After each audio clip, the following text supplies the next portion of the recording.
जय मसीह की good morning. आज सुबह परमेश्वर का वचन हमारे लिए इब्रानियों 13 अध्याय उसकी 16 आयत में परमेश्वर का वचन कहता है, भलाई करना और उदारता दिखाना न भूलो, क्योंकि परमेश्वर ऐसे बलिदानों से प्रसन्न होता है। हम में से हर एक यही चाहता है कि हम परमेश्वर को कैसे प्रसन्न करें।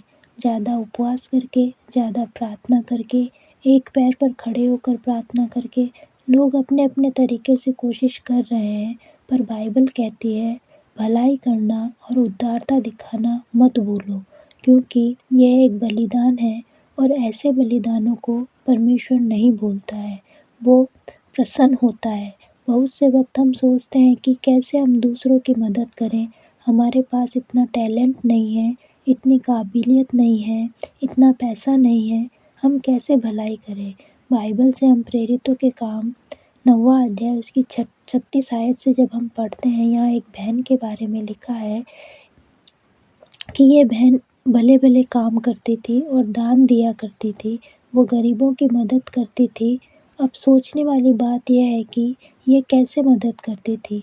वो कपड़े और कुर्ते बनाकर गरीबों को बांटती थी और भलाई करती थी, और उसकी इस भलाई को देखकर जब वो मर गई थी तो प्रभु ने पतरस के द्वारा उसे फिर से जीवन दान दिया।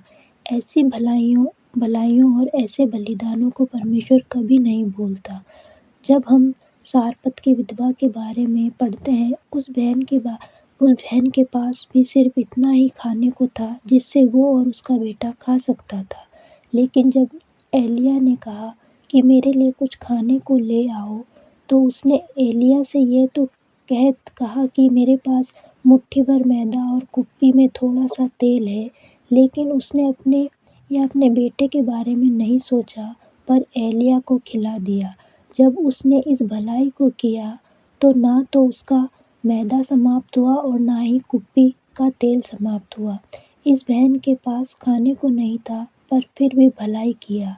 आज हमें सोचना है कि हम किस प्रकार भलाई कर सकते हैं, क्योंकि जब हम भला करेंगे तो हमारा ही लाभ होगा। भला में ही लाभ छुपा हुआ है। यदि हम भला को उल्टा पढ़ें तो लाभ होता है। तो इसलिए हमें भलाई करने के लिए तत्पर रहना चाहिए, क्योंकि परमेश्वर भी ऐसे बलिदानों से प्रसन्न होता है। आइए आज के इस वचन के लिए हम परमेश्वर का धन्यवाद करें। स्वर्गीय पिता, आज के वचन के लिए धन्यवाद। हमें प्रभु समझ बुद्धि ज्ञान दे प्रभु, कि हम भी प्रभु भले भले काम करने वाले बन जाएं। इस बहन के पास खाने को नहीं था, परंतु फिर भी उसने भलाई को दिखाया। प्रभु हमारे भी हृदय ऐसे हो कि प्रभु हम भी भलाइयाँ करने वाले बन जाएं। यीशु के नाम से मांगते हैं, आमीन। सबको जय मसीह की।